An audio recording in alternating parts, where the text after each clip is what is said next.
Assalamualaikum warahmatullahi wabarakatuh. Alhamdulillahilladzi waqafa wassalatu wassalamu ala rasulillahil mustafa wa ala alihi wa ashabihi ahli sidki walafa amma ba'd. Kita semua sering mendengar bahwasanya bulan Muharram itu adalah bulan yang dimana kita tidak boleh mengadakan hajatan atau pernikahan. Bagaimana Islam menyikapi hal ini? Asal-usul pelarangan pernikahan di bulan ini itu adalah diantaranya berasal dari Selat Centini. Orang-orang Jawa meyakini bahwasanya dari Selat Centini ini disebutkan bulan Suro atau bulan Muharram ini adalah bulan sial yang mana tidak boleh melakukan pernikahan di dalamnya.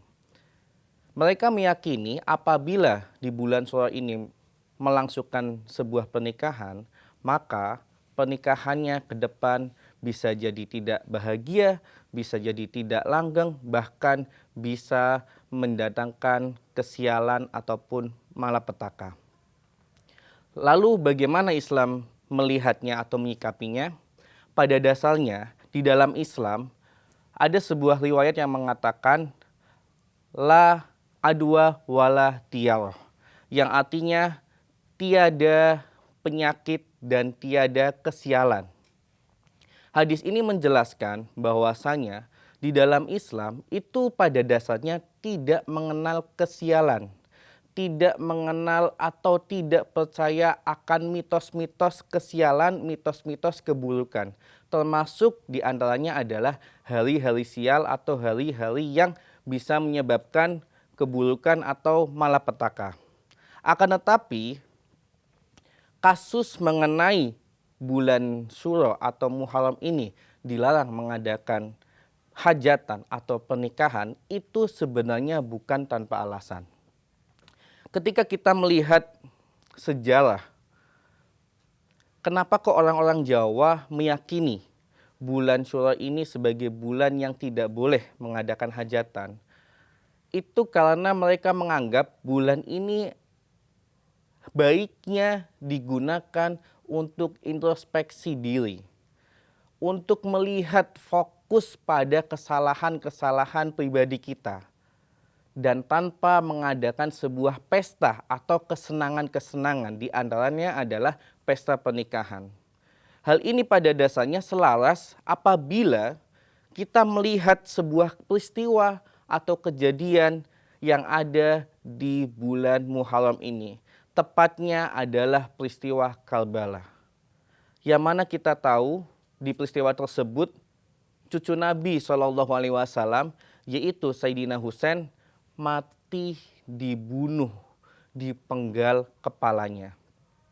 Ini merupakan peristiwa yang sangat tragis tentunya, dan peristiwa yang sangat-sangat menyakitkan bagi umat Islam khususnya.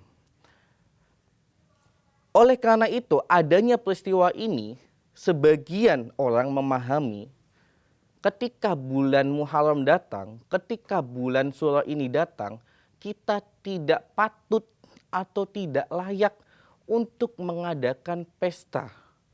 Tidak layak, tidak patut untuk bersenang-senang. Karena sebagai bentuk penghormatan, mengenang bahwasanya dulu, zaman dahulu pada bulan ini telah terjadi sebuah peristiwa yang sangat menyakitkan bagi umat muslim. Yaitu dibunuhnya Sayyidina Husain oleh musuhnya. Selain itu, kenapa kok orang Jawa itu tidak memperbolehkan pernikahan di bulan ini? Itu sebagai bentuk fokus, sebagaimana tadi sudah disebutkan di awal, fokus untuk introspeksi diri. Karena bulan Muharram itu adalah bulan pertama di awal tahun. Bulan pertama di awal tahun ini baiknya kita gunakan untuk fokus introspeksi diri, merencanakan bagaimana kita nanti setahun ke depan. Akankah kita bisa menjadi sosok yang lebih baik atau tidak? Lepas dari semua itu, kembali lagi, pada dasarnya sebenarnya di dalam Islam tidak mengenal adanya hari kesialan. Salah satu contoh misalkan, dahulu zaman jahiliyah, bulan Syawal itu hampir sama dengan keyakinan orang Jawa. Tidak boleh ada pernikahan di bulan Syawal. Tapi setelah datangnya Nabi, setelah diutusnya Rasul, Rasul justru mendobrak mitos tersebut dengan melakukan pernikahan. Ini menunjukkan bahwasanya Rasul ingin memberikan pelajaran kepada kita bahwa hari sial itu nggak ada. Hari sial itu tidak ada. Ini juga kita bisa pakai dan kita terapkan di bulan Syawal ini. Artinya pada dasarnya melangsungkan pernikahan di bulan Syawal hukumnya masih boleh, diperbolehkan. Tidak ada hukum haram ataupun larangan di dalamnya.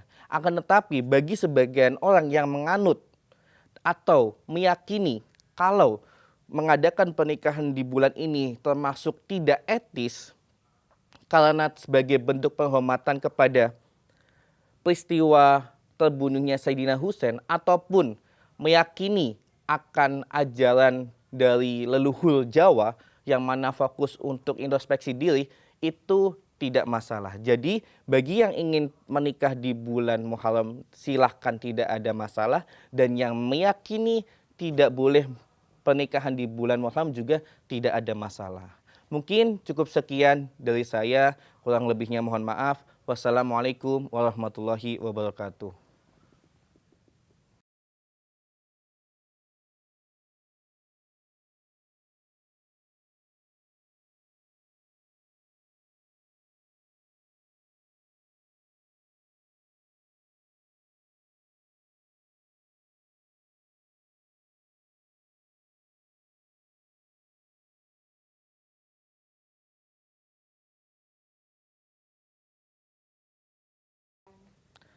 Assalamualaikum warahmatullahi wabarakatuh.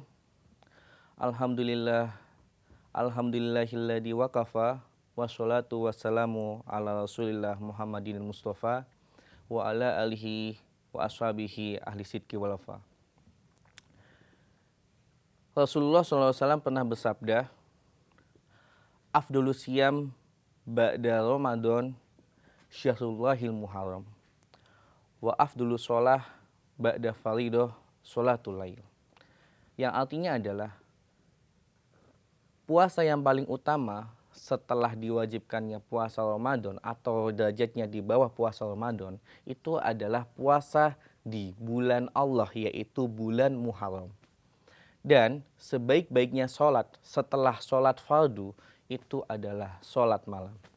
Dari hadis ini kita setidaknya bisa memahami bahwasanya ada satu poin yang penting, yaitu anjuran untuk kita puasa di bulan Muharram ini. Setidaknya ada 3 cara atau 3 jenis cara kita mengamalkan puasa sunnah di bulan Muharram.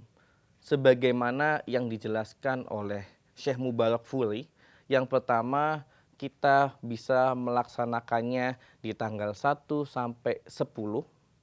Yang kedua, kita bisa melaksanakannya di tanggal 9 atau 10. Yang biasa kita kenal dengan hari Tasu'a dan hari Asyura. Atau yang ketiga, kita bisa menambahkannya dengan Ayyamul Bid, yaitu pertengahan bulan. Selain itu, di bulan Muharram ini, ketika kita melakukan puasa, seminimal-minimalnya, boleh ulangi nggak Pak? Sebentar. Aduh, lupa.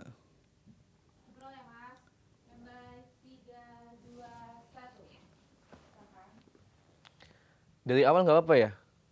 Oke. Assalamualaikum warahmatullahi wabarakatuh. Alhamdulillah, alhamdulillahilladzi waqafa, wassalatu wassalamu ala rasulillah Muhammad ibni Abdillah al-Mustafa wa ala alihi wa ashabihi ahli sidki wal wafa. Rasulullah SAW pernah bersabda, afdolus siyam ba'da Ramadan siyamu syahrullahil muharram wa afdolus sholah ba'da faridah sholatul lail.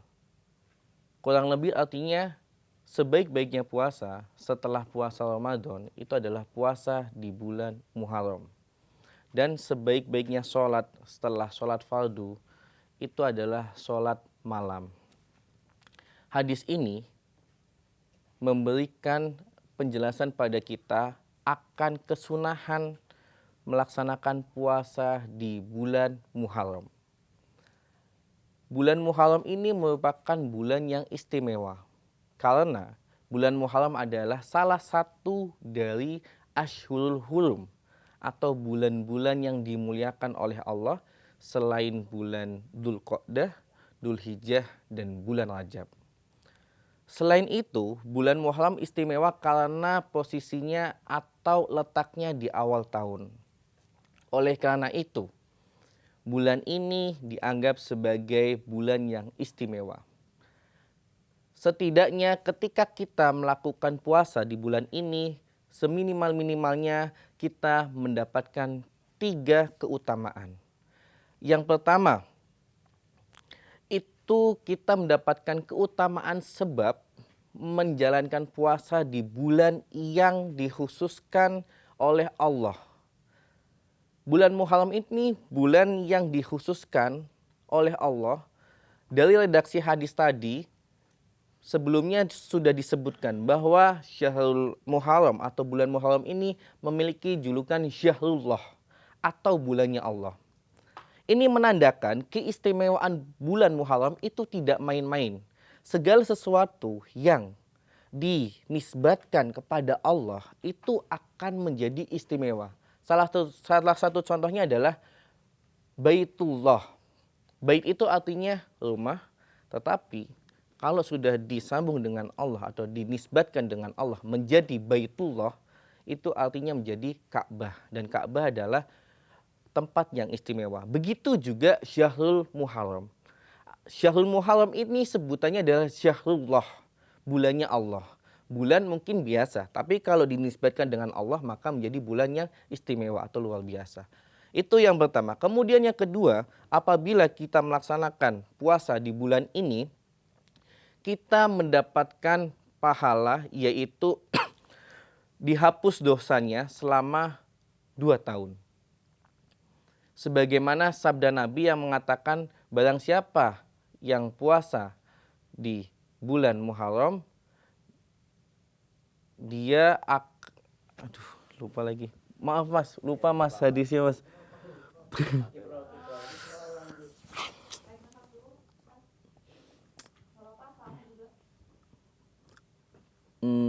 Kayaknya tadi ada yang salah ya hadisnya ya. Cut dulu, pulang dari awal nggak apa-apa.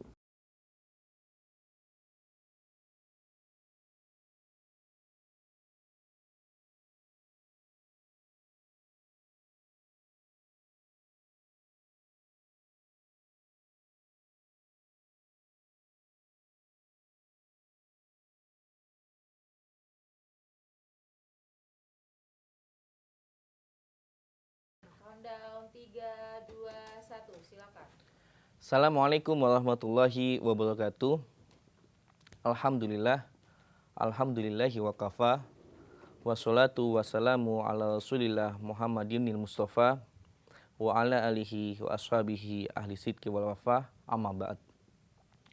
Rasulullah SAW pernah bersabda, afdolus siyam ba'da Ramadan syahrullahil muharram wa afdolus sholah ba'da faridah sholatul lail. Yang artinya sebaik-baiknya puasa setelah puasa Ramadan itu adalah puasa di bulan Muharram. Dan sebaik-baiknya sholat setelah sholat fardu itu adalah sholat malam. Hadis ini menjelaskan kepada kita akan keutamaan puasa di bulan Muharram, akan kesunahan puasa di bulan Muharram. Bulan Muharram ini bulan yang mulia, bulan pilihan. Kenapa? Karena bulan Muharram adalah salah satu dari 4 Ashhurul Hurum selain bulan Dzulqa'dah, Dzulhijjah, dan bulan Rajab.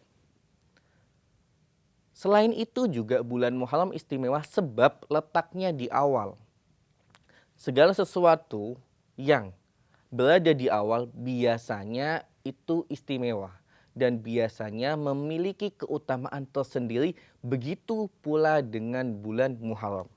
Dari namanya saja jelas, Muharramun itu diambil dari kata bahasa Arab yang artinya diistimewakan, diharamkan atau diistimewakan.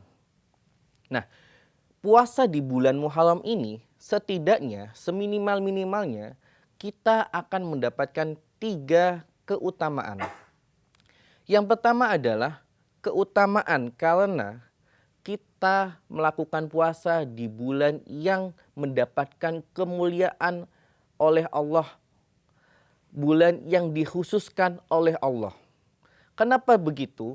Karena kita bisa melihat hadis yang awal tadi bahwasanya bulan Muharram ini disebut atau dijuluki sebagai Syahrullah, bulannya Allah.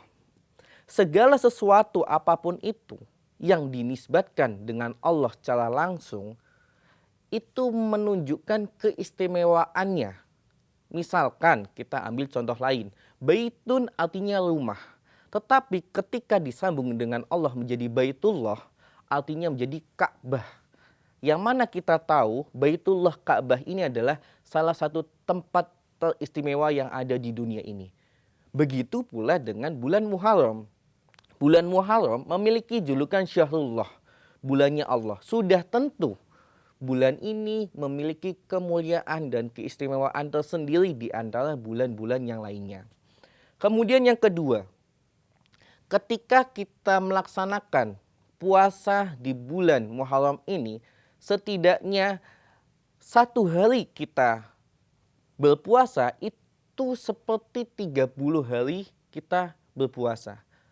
Hal ini berdasarkan hadis Nabi yang artinya adalah barang siapa berpuasa di Arafah, maka seperti puasa selama 2 tahun, dan barang siapa berpuasa di bulan Muharram 1 hari saja, itu seperti dia puasa 30 hari.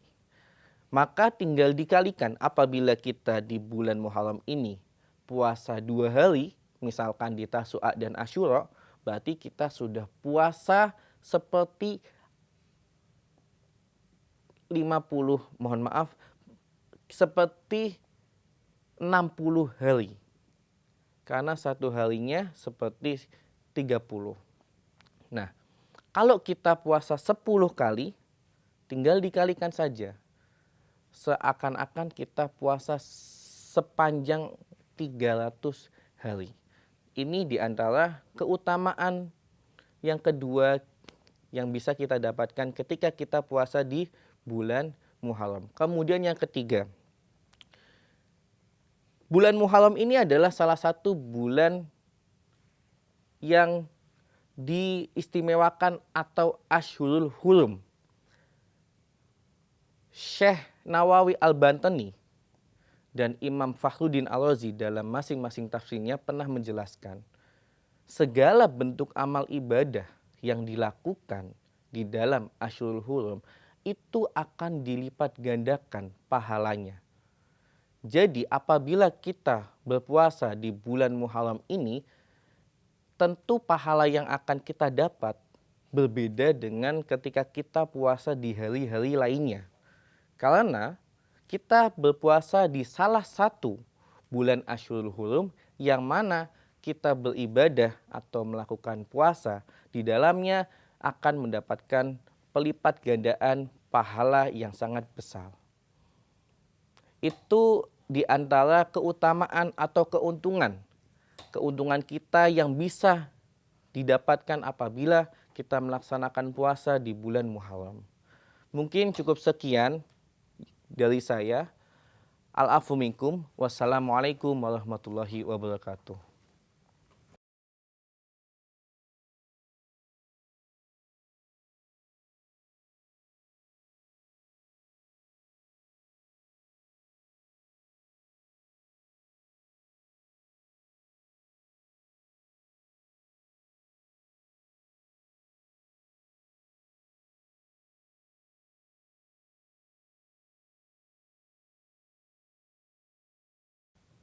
Assalamualaikum warahmatullahi wabarakatuh.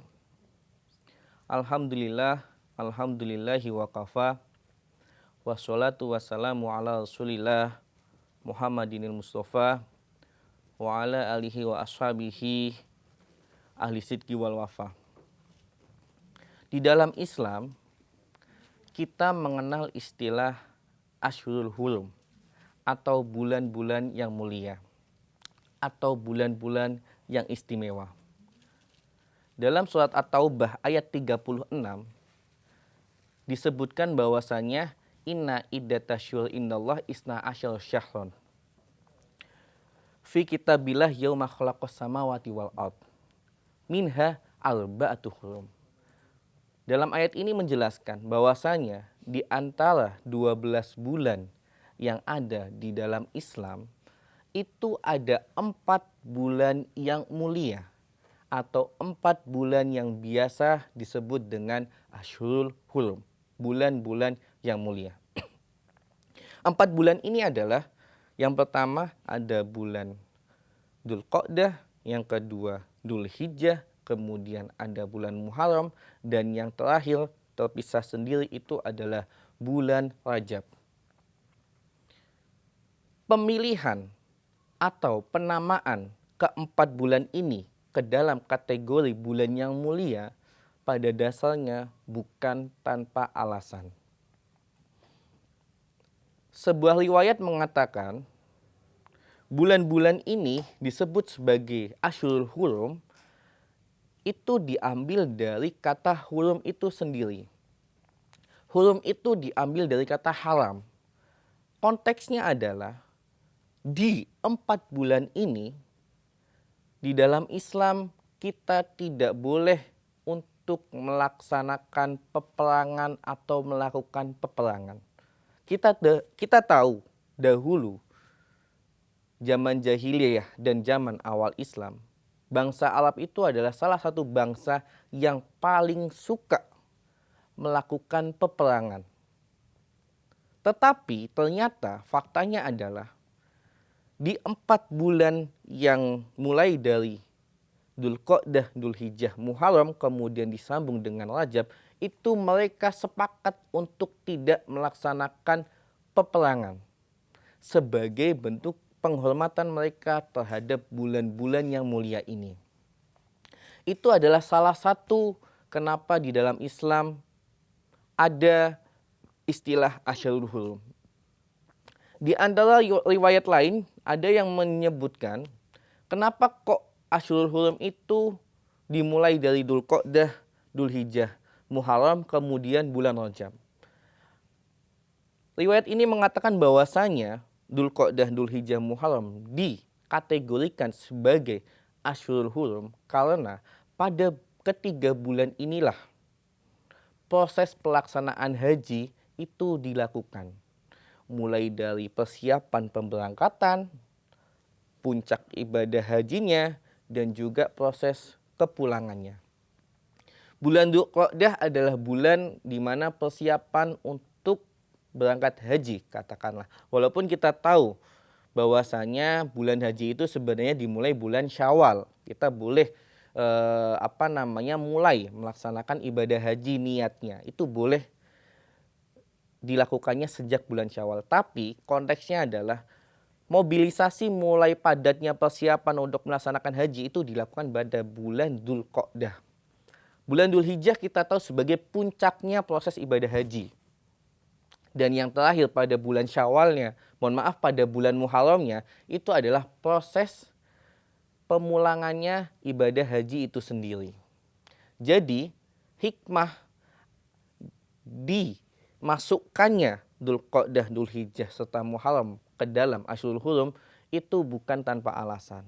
Itu sebagai bentuk pengamanan, pembentukan aman, rasa nyaman bagi umat-umat muslim yang hendak melaksanakan haji dan pulang melaksanakan haji. Kemudian yang terpisah bulan Rajab. Ternyata rahasianya adalah di bulan Rajab ini, di pertengahan ini, itu adalah bulan yang mana banyak para umat muslim saat itu melaksanakan umroh. Jadi konteksnya Dzulqa'dah, Dzulhijjah, Muharram, kemudian Rajab masuk ke dalam kategori Ashhurul Hurum. Ini kaitannya adalah kenyamanan, keamanan, proses ibadah haji dan umroh. Itu diantaranya. Kemudian jika kita melihat dari segi penamaan, kita ambil satu contoh Dzulqa'dah. Dzulqa'dah, Qa'dah itu artinya duduk. Maksudnya gimana? Maksudnya bulan ini memang adalah bulan di mana orang-orang itu duduk. Duduk di sini maksudnya duduk untuk tidak bepergian dari rumah, untuk tidak keluar rumah. Jadi Dzulqa'dah ini bulan di mana orang-orang menetap di rumah. Supaya apa? Supaya terhindar dari pertikaian, perpecahan, peperangan, perkelahian. Jadi Dzulqa'dah ketika masuk bulan ini, umat muslim itu tidak diperkenankan untuk berperang, bertikai, dan bertengkar. Tidak boleh. Kemudian Dzulhijjah, kita tahu hijjah itu diambil dari kata haji, otomatis bulan ini bulan di mana di dalamnya dilaksanakan ibadah haji. Kemudian Muharram. Muharram ini diambil dari kata haramun. Harama yuharimu tahriman fahuwa muharimun wadaka muharramun. Yang artinya adalah bulan yang diharamkan. Diharamkan dari apa? Diharamkan dari berbuat keji. Diharamkan dari bertengkar. Diharamkan dari bertikai dan berperang. Jadi pelarangan untuk berperang, bertikai, bertengkar itu tidak hanya sebatas di bulan Dzulqa'dah saja. Ini masih terus berlanjut hingga di bulan Muharram. Jadi zaman dahulu Islam awal, orang-orang Arab itu yang sejatinya memang suka berperang, mereka sepakat ketiga bulan ini tidak melaksanakan atau tidak melakukan peperangan. Plus ditambah dengan bulan Rajab. Bulan Rajab juga kalau kita lihat berasal dari kata rojaba yang artinya adalah menahan atau berhenti. Menahan dari apa? Menahan dari peperangan. Jadi bulan yang tidak boleh berperang di dalamnya itu Ashhurul Hurum ini yang mulai dari Dzulqa'dah, Dzulhijjah, Muharram ditambah dengan bulan Rajab. Plus jika kita melihat lagi bulan Rajab ini memiliki julukan yaitu Al-Asom dan Al-Asob. Asom itu artinya tuli, Asob itu artinya curahan. Maksudnya bagaimana? Di bulan Rajab yang salah satu dari Ashhurul Hurum ini adalah bulan di mana kita tidak mendengar pertikaian atau mendengar gesekan pedang. Dan oleh sebab itu dia disebut sebagai Asom atau tuli, bulan tuli. Karena kita tidak mendengar keberisikan dari peperangan. Al-Asob tercurahkan karena di bulan Rajab ini kita mendapatkan curahan banyak keberkahan dari Allah. Itu salah satu keutamaan dari bulan Rajab. Mungkin itu yang dapat saya sampaikan. Al-afu minkum. Wassalamualaikum warahmatullahi wabarakatuh.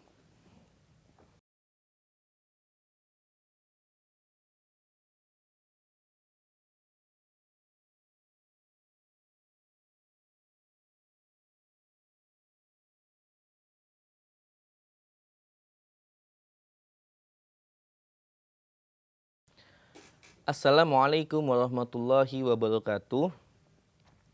Alhamdulillahilladzi wakafa wassalatu wassalamu. Sebentar. Bismillahirrahmanirrahim. Belum. Langsung salam lagi aja ya, Mbak? Oke. Standby. 3, 2, 1. Silakan. Salam dulu ya. Standby. 3, 2, 1. Assalamualaikum warahmatullahi wabarakatuh. Alhamdulillahi wakafa. Wassalatu wassalamu ala rasulillah Muhammadinil Mustafa wa ala alihi wa ashabihi ahli sidqi wal wafa amma ba'd. Rasulullah SAW pernah bersabda, kuntu nahaitukum an ziyaratil qabri fazuruha. Yang kurang lebih artinya adalah, dahulu aku memang melarang kalian untuk ziarah kubur. Tetapi saat ini berziarahlah. Hadis ini merupakan hadis penganjuran atau hadis kesunahan akan ziarah kubur itu sendiri. Memang pada awalnya Rasul itu tidak memperbolehkan umat Islam untuk melaksanakan ziarah kubur. Hal ini tentu bukan tanpa alasan. Pada saat itu Rasul melarang ziarah kubur karena keimanan para sahabat di masa itu masih tipis, masih belum besar dan belum tebal keimanannya. Oleh sebab itu Rasul khawatir, Nabi khawatir ketika ziarah kubur ini tidak dilarang, justru akan menimbulkan dampak-dampak yang negatif dan merusak keimanannya.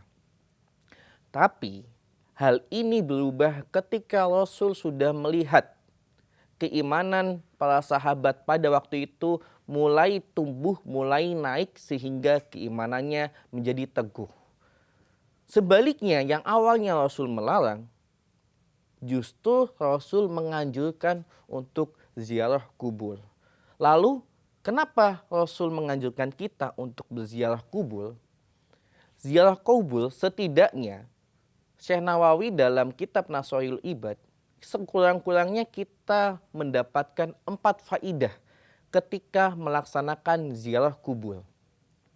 Yang pertama adalah untuk mengingat kematian.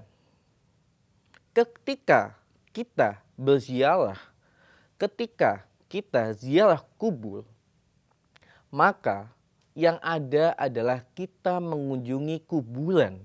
Kita mengunjungi orang yang sudah mati, orang yang sudah wafat, orang yang sudah meninggal dunia. Di saat itu, kita bisa memanfaatkan momen tersebut sebagai bentuk muhasabah dan sebagai bentuk pengingat kepada diri kita sendiri. Bahwasanya kita sebagai manusia suatu saat akan menjadi orang yang saat ini ada di hadapan kita. Maksudnya adalah akan meninggal dunia, akan dikuburkan. Kapan waktunya tidak ada yang tahu.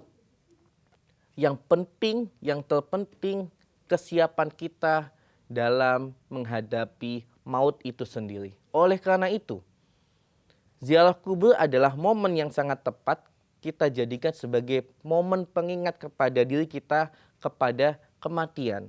Mengingat akan kematian, mengingat bahwa manusia itu sejatinya akan mati, akan meninggal dunia, akan menjemput ajalnya. Itu diantara keutamaan ziarah kubur yang pertama. Kemudian yang kedua, ziarah kubur juga memiliki keutamaan, yaitu meringankan dosa-dosa orang yang sedang kita ziarahi atau yang sedang kita datangi. Kita tahu bahwasanya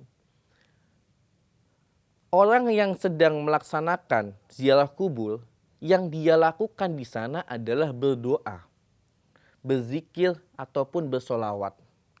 Doa yang dipanjatkan tentu sudah pasti adalah mendoakan ampunan untuk orang yang ada di dalam kuburnya. Itu merupakan keuntungan kita yang kedua. Dengan begitu, kita akan bisa meringankan dosa maupun kesalahan orang yang ada di dalam kubur tersebut. Kemudian yang ketiga, apabila yang kita ziarahi adalah orang solih, seorang wali, yang kita dapatkan ternyata bukan hanya doa yang dikabulkan untuk meringankan dosa-dosa ahli kubur, tetapi sebaliknya yang kita dapatkan adalah keberkahan.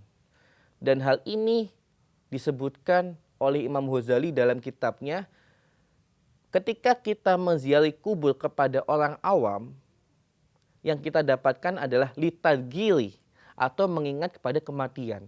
Sedangkan ketika kita ziarah kubur kepada solihin, yang kita dapatkan adalah litabaruki, untuk keberkahan. Jadi keberkahan yang dimaksud di sini adalah keberkahan yang bisa kita dapatkan dari orang yang solih yang sedang kita ziarahi. Tentu mengharap keberkahan dengan kesyirikan jauh berbeda.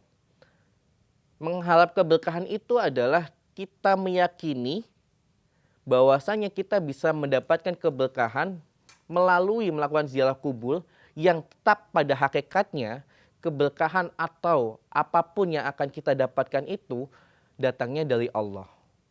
Ziarah kubur atau orang solih ini hanya sebagai perantara. Jika kesyirikan itu sudah tentu kita meyakini sepenuhnya bahwasanya kebaikan-kebaikan itu bisa datang dari orang yang kita datangi. Itu adalah perbedaan tabaruk atau mengharap keberkahan dengan ziarah kubur dan kesyirikan. Oleh karena itu, Imam Ghazali menyebutkan ketika menziarahi kubur orang solih itu kita akan mendapatkan keberkahan. Kemudian yang keempat, yang terakhir, ketika kita ziarah kubur, spesifik dalam hal ini kuburannya atau makamnya orang tua kita, di saat itu kita sedang memenuhi hak ahli kubur. Hak yang bagaimana apabila kita memiliki orang tua dan orang tua kita sudah tiada, katakanlah, pada dasarnya mereka yang ada di alam kubur itu memiliki hak. Haknya apa? Haknya adalah didoakan oleh kita dan dikunjungi oleh kita untuk menziarahinya. Apabila kita tidak melakukan semua itu, tentu hak-hak yang seharusnya didapatkan oleh kedua orang tua kita, katakanlah yang sudah tiada, itu tidak terpenuhi. Tentu kita semua tidak ada yang mau menjadi anak yang durhaka. Anak yang durhaka salah satunya adalah mereka yang enggan melakukan ziarah kubur ke makam orang tuanya dan enggan mendoakan orang tuanya. Oleh karena itu, keuntungan yang keempat ini adalah memenuhi hak orang-orang sekitar kita, khususnya orang tua kita, katakanlah jika sudah memang tiada. Mungkin itu yang dapat saya jelaskan, kurang lebihnya mohon maaf. Wassalamualaikum warahmatullahi wabarakatuh.